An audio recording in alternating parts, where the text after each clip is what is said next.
ان کے شکنجے میں جا چکا، کیوں بنا کر کھڑے ہوئے ہیں اسرائیل کو ماننے کے لیے اور سر تسلیم خم کرنے کے لیے۔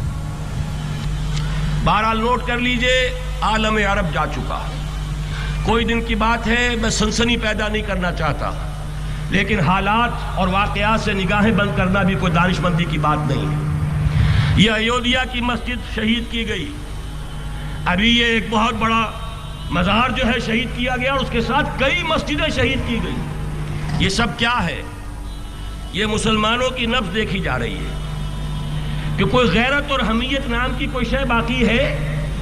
جیسے علامہ اقبال نے وہ نظم لکھی تھی، عبد القادر روہیلا بڑا ظالم جفاجو کینہ پرور تھا، لیکن یہ کہ اس نے جو ایک ٹیسٹ لیا تھا کہ وہ جو عورتیں ہیں تیموری خاندان کی، ان میں کوئی رمق رہ گئی ہے؟ معلوم ہوا کہ نہیں، کہ غیرت نام تھا جس کا گئی تیمور کے گھر سے، ختم، غیرت نکل گئی۔ اسی طرح ایودھیا کی مسجد، اب چرار شریف، اور یہ کوئی دن کی بات ہے کہ اب مسجد اقصیٰ کا نمبر آیا کہ آیا، اس کے لیے پوری تیاریاں ہو چکی ہیں۔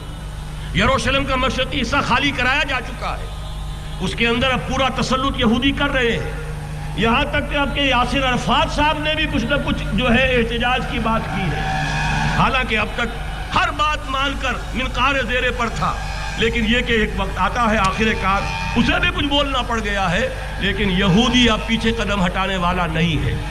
ان کا تھرڈ ٹیمپل، تیسری مرتبہ ہیکل سلیمانی تعمیر ہونا ہے۔ نوٹ کر لیجئے، ان کے لیے وہ وہی کچھ ہے جو ہمارے لیے کعبہ ہے، ان کے لیے ہیکل سلیمانی بالکل وہی حیثیت رکھتا ہے جو ہمارے لیے کعبہ۔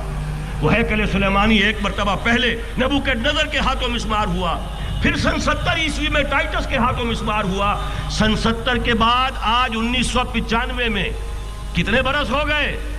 پورے 1925 برس ہو گئے کہ ان کا کعبہ زمین بوس پڑا ہوا ہے۔ اب تک تو ان کا بس نہیں تھا، اب تو بس ہے کہ نہیں؟ اب ان کی حکومت ہے کہ نہیں؟ اب شاہ حسن ہو چاہے شاہ حسین، ان کے نوکر اور چاکر ہیں یا نہیں؟ اب انہیں ڈر کس کا ہے؟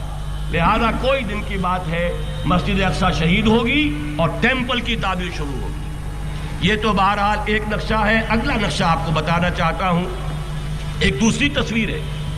یہ تصویر ہے زمینی، ایک تصویر ہے آسمانی۔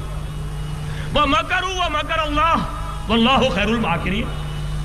انہوں نے اپنی سی تدبیریں کی، اللہ نے اپنی تدبیر کی، اور ظاہر بات ہے اللہ کی تدبیر سے بہتر تدبیر کس کی ہوگی؟ چنانچہ یہودیوں کی سازشیں اس وقت بھی ناکام ہوئی تھی یا نہیں؟ ظاہر بات ہے جاء الحق وزهق الباطل ان الباطل کان زہوقا۔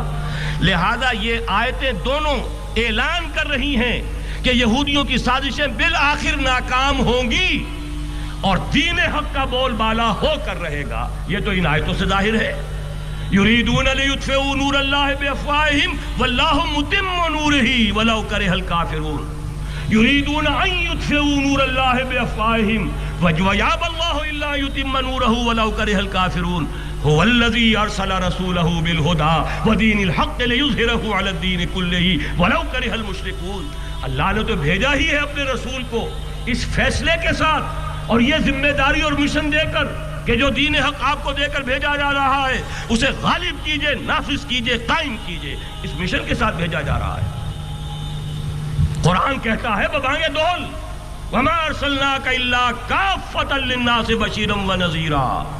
اے محمد صلی اللہ علیہ وسلم، ہم نے نہیں بھیجا ہے آپ کو مگر پوری نوع انسانی کے لیے بشیر اور نذیر بنا کر۔ تو جان لیجئے کہ یہ مقصد بعثت محمدی صلی اللہ علیہ وسلم بتمام و کمال اس وقت پورا ہوگا جب کل عالم انسانیت پر، کل روئے ارضی پر اللہ کا دین اسی طرح غالب ہو جائے گا جس طرح کہ محمد رسول اللہ والذین معہ صلی اللہ علیہ وسلم ورضی اللہ تعالی عنہم اجمعین، ان کے ہاتھوں سے، ان کے ایثار سے، ان کی قربانیوں سے، جن کا نقشہ آپ کے سامنے مولانا کھینچ چکے ہیں، ان کے اثار، ان کی قربانیاں، ان کی محنت، ان کی جفاکشی، ان کی سرفروشی، ان کے جان تن من دھن لگا دینے کے نتیجے میں جیسے اس وقت غالب ہوا تھا کل روئے ارضی پر غالب ہوگا، تب کہیں جا کر مقصد بعثت محمدی مکمل ہوگا۔